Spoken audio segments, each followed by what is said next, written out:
Harry Potter and the Philosopher's Stone by J.K. Rowling. Chapter 1. The Boy Who Lived. Mr. and Mrs. Dursley of number 4 Privet Drive were proud to say that they were perfectly normal. Thank you very much. They were the last people you'd expect to be involved in anything strange or mysterious, because they just didn't hold with such nonsense. Mr. Dursley was the director of a firm called Grunnings, which made drills. He was a big, beefy man with hardly any neck, although he did have a very large moustache. Mrs. Dursley was thin and blonde, and had nearly twice the usual amount of neck, which came in very useful as she spent so much of her time craning over garden fences, spying on the neighbours. The Dursleys had a small son called Dudley, and in their opinion there was no finer boy anywhere. The Dursleys had everything they wanted, but they also had a secret, and their greatest fear was that somebody would discover it. They didn't think they could bear it if anyone found out about the Potters. Mrs. Potter was Mrs. Dursley's sister, but they hadn't met for several years. In fact, Mrs. Dursley pretended she didn't have a sister because his sister and her good-for-nothing husband were as un-Dursleyish as it was possible to be. The Dursleys shuddered to think what the neighbours would say if the Potters arrived in the street. The Dursleys knew that the Potters had a small son too, but they had never even seen him. This boy was another good reason for keeping the Potters away. They didn't want Dudley mixing with a child like that. When Mr. and Mrs. Dursley woke up on the dull grey Tuesday, our story starts.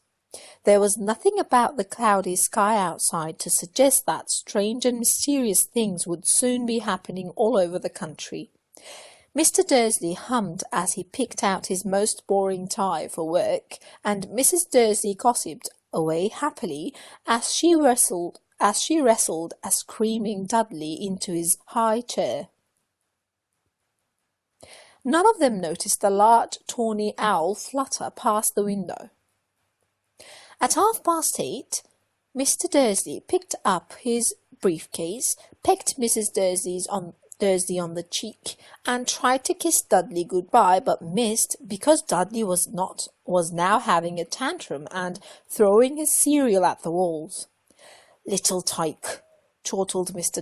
Dursley as he left the house. He got into his car and backed out of the Force Drive. It was on the corner of the street that he noticed the first sign of something peculiar, a cat reading a map. For a second, Mr. Dursley didn't realize what he had seen.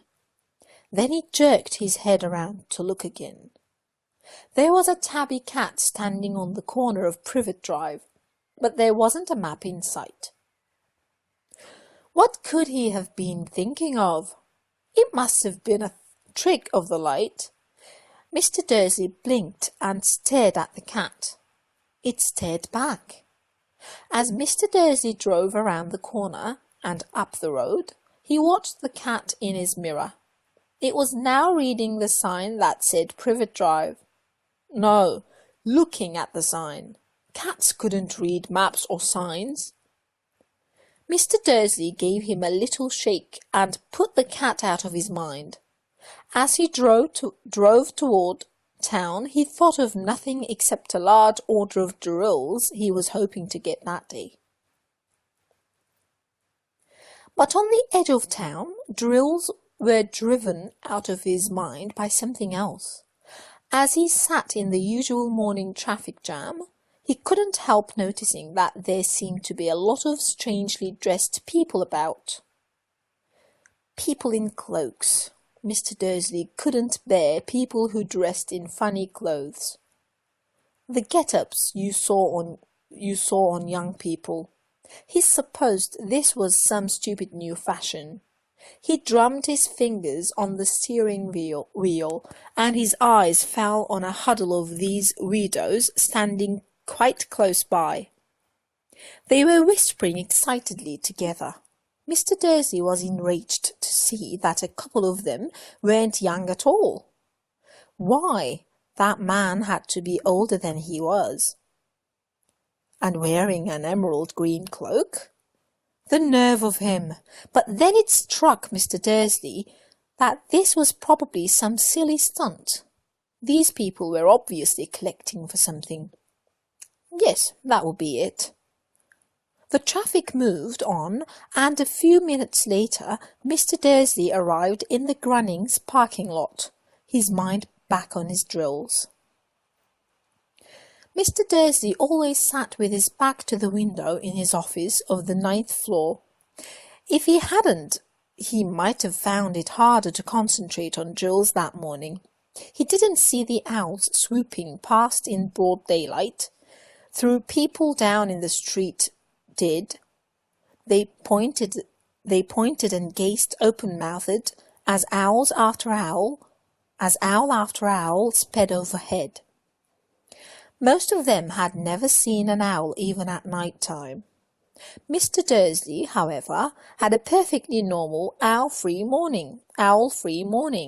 He yelled at 5 different people. He made several important telephone calls and shouted a bit more. He was in a very good mood until lunchtime, when he thought he'd stretch his legs and walk across the road to buy himself a bun from the bakery. He'd forgotten all about the people in cloaks until he passed a group of them next to the baker's. He eyed them angrily as he passed. He didn't know why, but they made him uneasy. This bunch were whispering excitedly too, and he couldn't see a single collecting tin.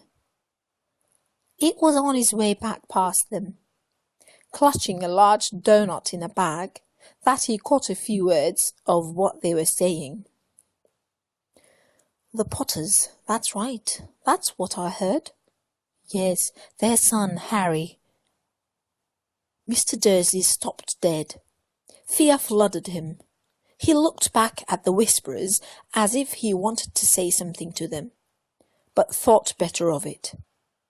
He dashed back across the road, hurried up to his office, snapped at his secretary not to disturb him, seized his telephone, and had almost finished dialing his home number when he changed his mind.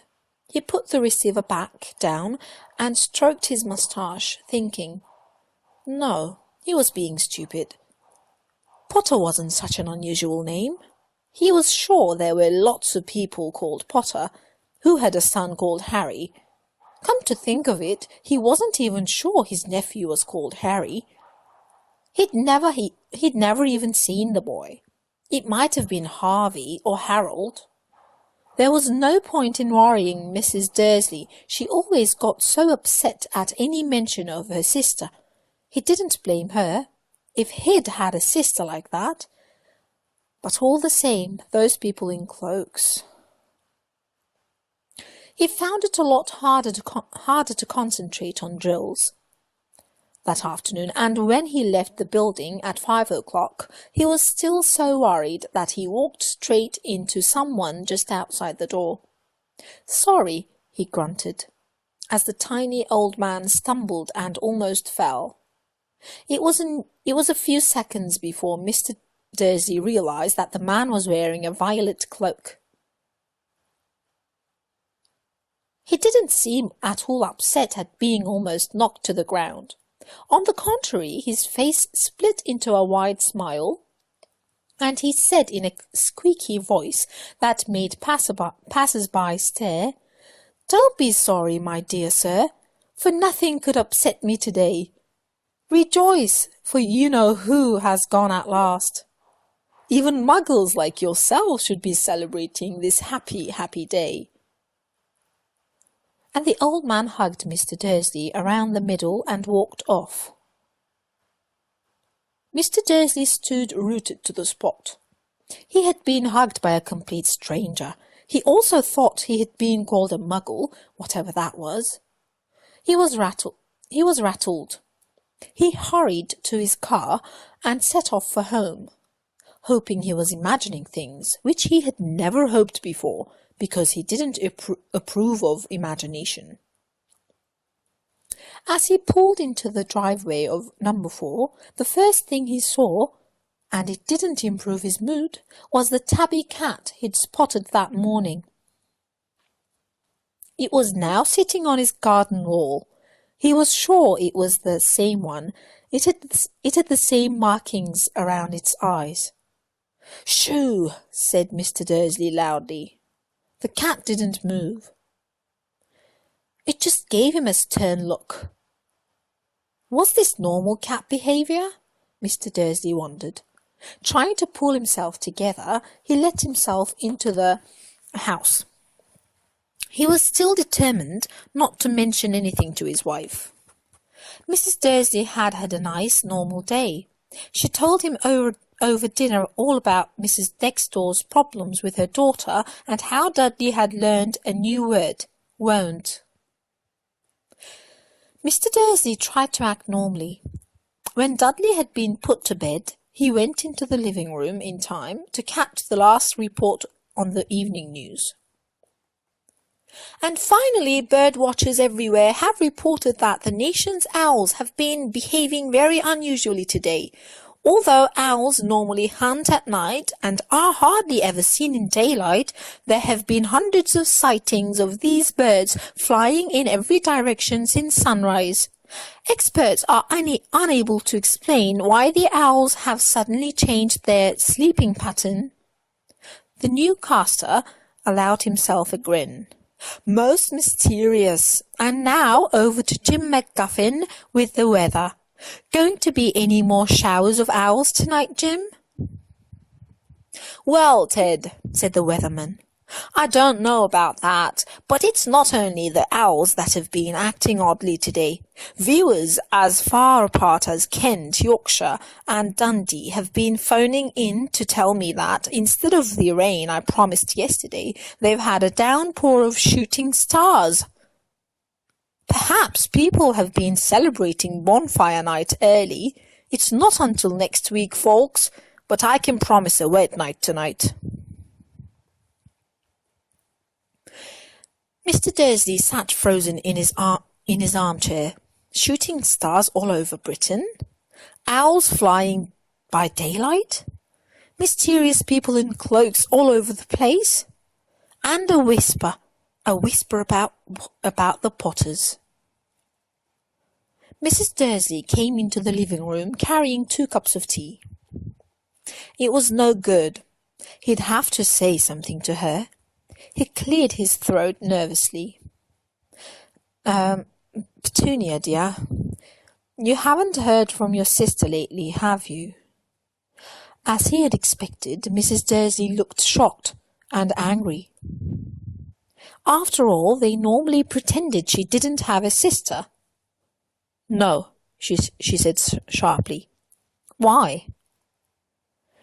Funny stuff on the news, Mr. Dursley mumbled. Owls, shooting stars. And there were a lot of funny-looking people in town today. So? Snapped Mrs. Dursley. Well, I just thought maybe it was something to do with, her crowd. Mrs. Dursley sipped her tea through pursed lips. Mr. Dursley wondered whether he dared tell her he'd heard the name Potter. He decided he didn't care. He didn't dare. Instead he said, as casually as he could, their son. He'd be about Dudley's age now, wouldn't he? I suppose so, said Mrs. Dursley stiffly. What's his name again? Howard, isn't it? Harry. Nasty common name, if you ask me. Oh, yes, said Mr. Dursley, his heart sinking horribly. Yes, I quite agree. He didn't say another word on the subject as they went upstairs to bed, While Mrs. Dursley was in the bathroom, Mr. Dursley crept to the bedroom window and peered down into the front garden. The cat was still there. It was staring down Privet Drive as though it were waiting for something. Was he imagining things? Could all this have anything to do with the Potters? If it did, if it got out that they were related to a pair of, well, he didn't think he could bear it. The Dursleys got into bed. Mrs. Dursley fell asleep quickly, but Mr. Dursley lay awake, turning it all over his mind. His last comforting thought before he fell asleep was that even if the Potters were involved, there was no reason for them to come near him and Mrs. Dursley. The Potters knew very well what he and Petunia thought about them and their kind. He couldn't see how he and Petunia could get mixed up in anything that might be going on. He yawned and turned over. It couldn't affect them. How very wrong he was. Mr. Dursley might have been drifting into an uneasy sleep, but the cat on the wall outside was showing no sign of sleepiness. It was sitting as still as a statue, its eyes fixed unblinkingly on the far corner of Privet Drive. It didn't so much as quiver when a car door slammed on the next street, nor when two owls swooped overhead. In fact, it was nearly midnight before the cat moved at all. A man appeared on the corner. The cat had been watching, appeared so suddenly and silently, you'd have thought he'd just popped out of the ground. The cat's tail twitched and its eyes narrowed. Nothing like this man had ever been seen on Privet Drive. He was tall, thin, and very old, judging by the silver of his hair and beard, which were both long enough to tuck into his belt. He was wearing long robes, a purple cloak that swept the ground, and high-heeled buckled boots.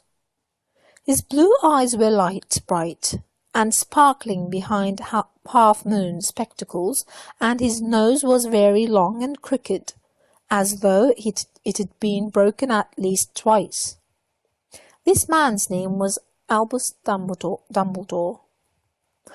Albus Dumbledore didn't seem to realize that he had just arrived in a street where everything from his name to his boots was unwelcome. He was busy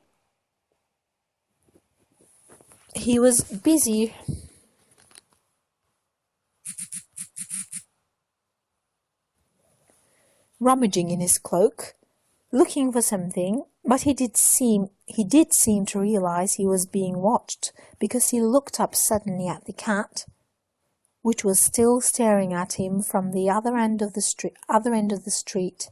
For some reason, his sight of the cat seemed to amuse him. He chuckled and muttered, "I should have known."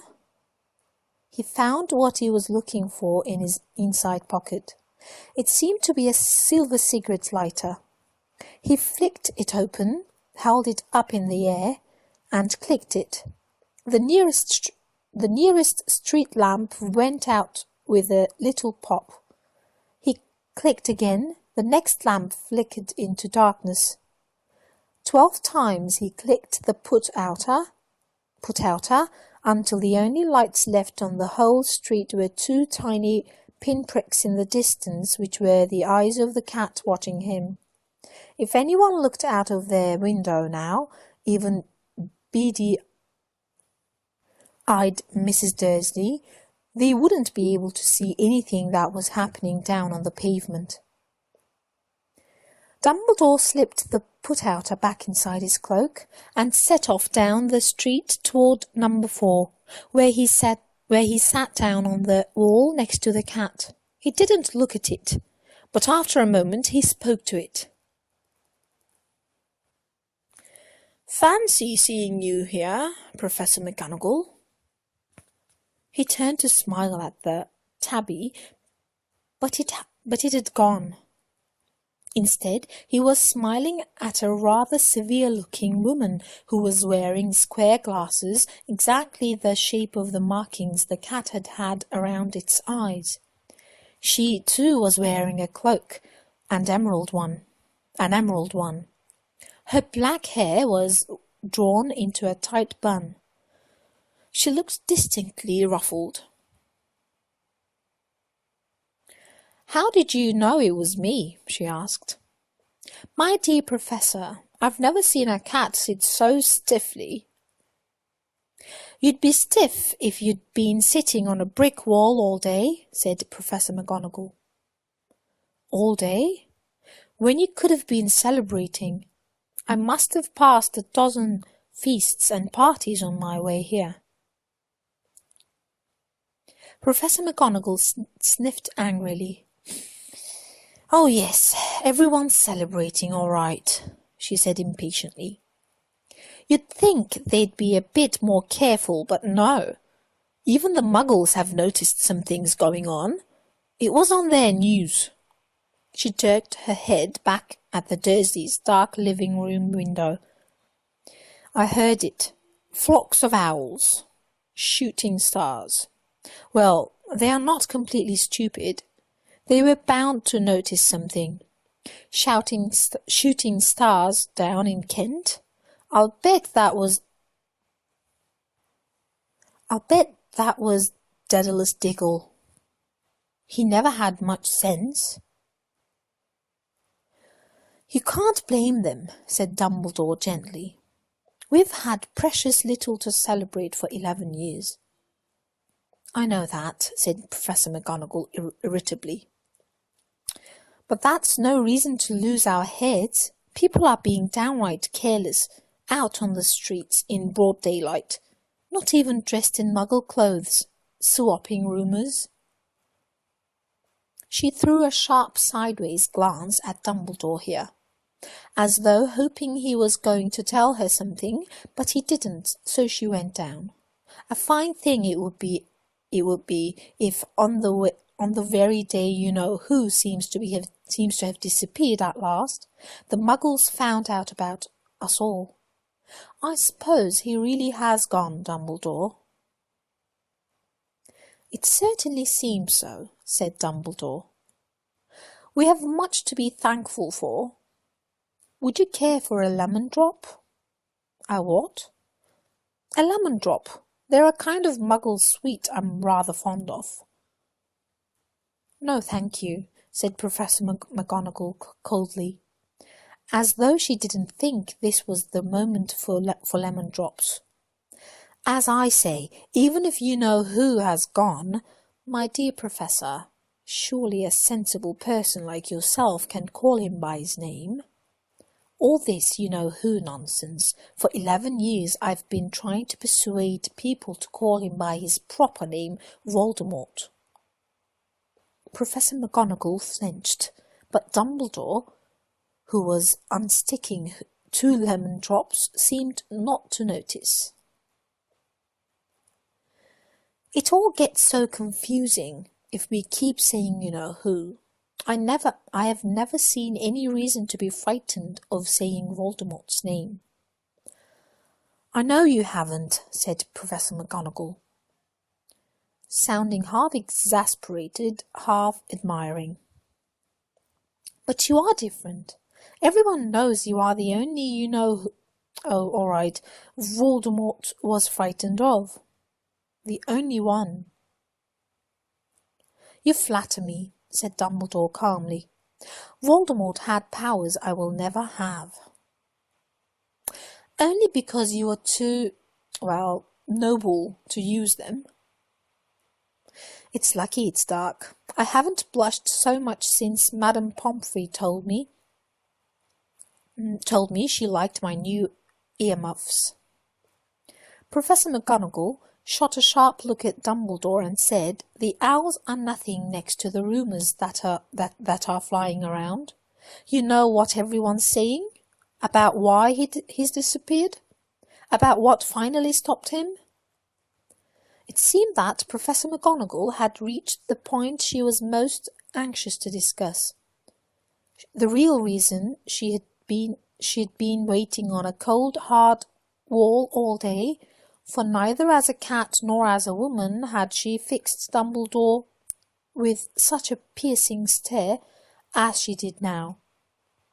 It was plain that whatever everyone was saying, she was not going to believe it until Dumbledore told her it was true. Dumbledore, however, was choosing another lemon drop and did not answer. "What they are saying," she pressed on, is that last night Voldemort turned up in Godric's Hollow. He went to find the Potters. The rumour is that Lily and James Potter are that they are dead." Dumbledore bowed his head. Professor McGonagall gasped. "Lily and James.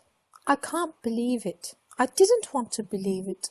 Oh, Albus." Dumbledore reached out and patted her on the shoulder. I know, he said heavily. Professor McGonagall's voice trembled as she went on. That's not all. They're saying he tried to kill the Potter's son Harry, but he couldn't. He couldn't kill that little boy. No one knows why or how, but they're saying that when he couldn't kill Harry Potter, Voldemort's power somehow broke, and that's why he's gone. Dumbledore nodded glumly. It's true? Faltered Professor McGonagall. After all he's done, all the people he's killed, he couldn't kill a little boy? It's just astounding. Of all the things to stop him, but how in the name of heaven did Harry survive? We can only guess, said Dumbledore. We may never know. Professor McGonagall pulled out a lace handkerchief and dabbed at her eyes beneath her spectacles. Dumbledore gave a great sniff as he took a golden watch from his pocket and examined it. It was a very old watch. It had 12 hands but no numbers. Instead, little planets were moving around the edge. It must have made sense to Dumbledore, though, because he put it back in his pocket and said, Hagrid's late. I suppose it was he who told you I'd be here, by the way. Yes, said Professor McGonagall.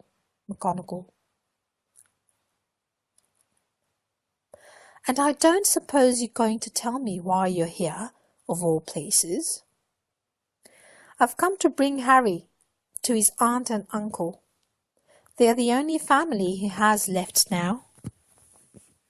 You can't mean the people who live here, cried Professor McGonagall, jumping to her feet and pointing at number 4. Dumbledore, you can't. I've been watching them all day. You couldn't find 2 people who are less like us.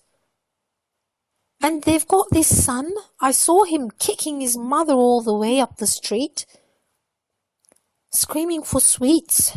Harry Potter, come and live here. It's the best place for him, said Dumbledore firmly. His aunt and uncle will be able to explain everything to him when he's older. I've written them a letter. A letter? Repeated Professor McGonagall faintly, sitting back down on the wall. Really, Dumbledore? You think you can explain all this in a letter? These people will never understand him. He'll be famous, a legend. I wouldn't be surprised if today was known as Harry Potter Day in the future. There will be books written about Harry. Every child in our world will know his name. Exactly, said Dumbledore, looking very seriously over the top of his half-moon glasses. It would be enough to turn any boy's head, famous before he can famous before he can walk and talk. Famous for something he won't even remember. Can't you see how much better off he'll be growing up far away from all that until he's ready to take it?" Professor McGonagall opened her mouth, changed her mind, swallowed, and then said, Yes, you're right, of course. But how is the boy getting here, Dumbledore?" She eyed his cloak suddenly, as though she thought he might be hiding Harry underneath it. "Hagrid's bringing him."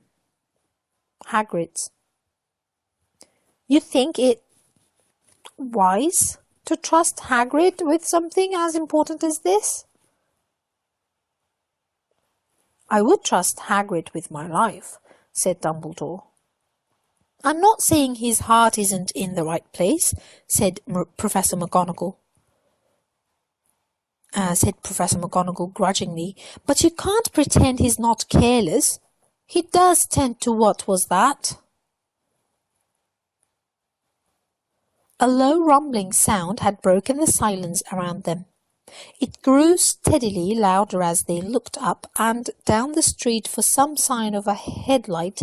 It swelled to a roar as they both looked up at the sky, and a huge motorcycle fell out of the air and landed on the road in front of them. If the motorcycle was huge, it was nothing to the man sitting astride it. He was almost twice as tall as a normal man, and at least 5 times as wide.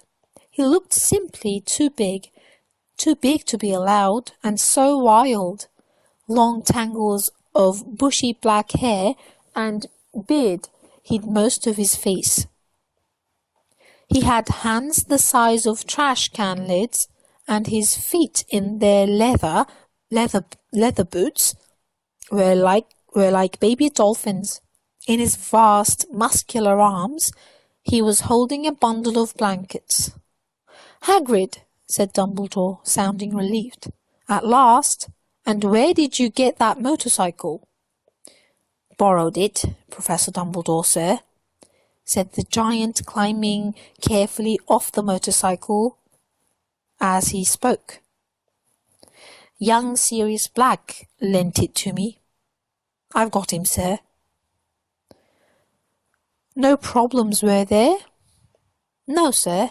House was almost destroyed, but I got him out all right before the Muggles started swarming around. He fell asleep as we was flying over Bristol." Dumbledore and Professor McGonagall bent forward over the bundle of blankets. Inside, just visible, was a baby boy fast asleep.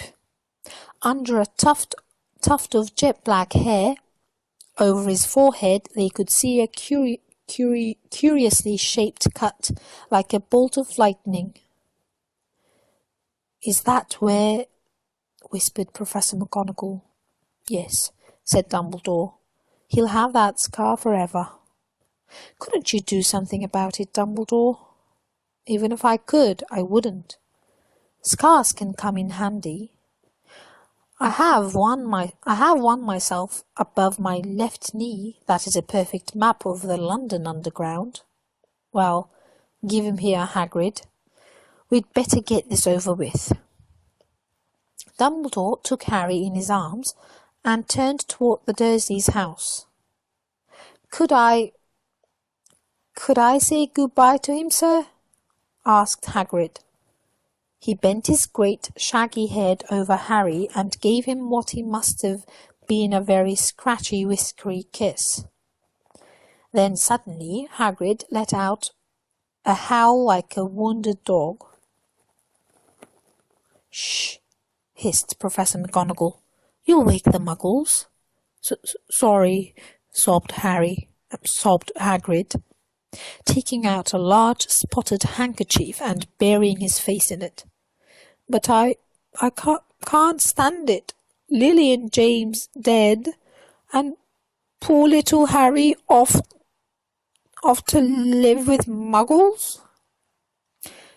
Yes, yes, it's all very sad, but get a grip on yourself, Hagrid, or we'll be found, Professor McGonagall whispered, patting Hagrid gingerly on the arm as Dumbledore stepped over the low garden wall and walked to the front door. He laid Harry gently on the doorstep, took a letter out of his cloak, tucked it inside Harry's blankets, and then came back to the other two. For a full minute the three of them stood and looked at the little bundle. Hagrid's shoulders shook. Professor McGonagall blinked furiously, and the twinkling light that usually shone from Dumbledore's eyes seemed to have gone out. "Well," said Dumbledore finally, "that's that. We've no business staying here. We may as well go and join the celebrations." "Yeah," said Hagrid in a very muffled voice. "I'd best get this bike away. Good night, Professor McGonagall. Professor Dumbledore, sir." Wiping his streaming eyes on his jacket sleeve, Hagrid swung himself onto the motorcycle and kicked the engine into life. With a roar it rose into the air and off into the night. "I shall see you soon, I expect, Professor McGonagall," said Dumbledore, nodding to her. Professor McGonagall blew her nose in reply. Dumbledore turned and walked back down the street. On the corner he stopped and took out the silver put-outer. He clicked it once, and 12 balls of light sped back to their street lamps so that Privet Drive glowed suddenly orange, and he could make out a tabby cat slinking around the corner at the other end of the street. He could just see the bundle of blankets on the step of number 4. "Good luck, Harry," he murmured. He turned on his heel, and with a swish of his cloak he was gone. A breeze ruffled the neat hedges of Privet Drive, which lay silent and tidy under the inky sky, the very last place you would expect astonishing things to happen. Harry Potter rolled over inside his blankets without waking up. One small hand closed on the letter beside him, and he slept on, not knowing he was special, not knowing he was famous, not knowing he would have been woken in a few hours' time by Mrs. Dursley's scream as she opened the front door to put out the milk bottles, nor that he would spend the next few weeks being prodded and pinched by his cousin Dudley. He couldn't know that at this very moment people meeting in secret all over the country were holding up their glasses and saying in hushed voices, "To Harry Potter, the boy who lived."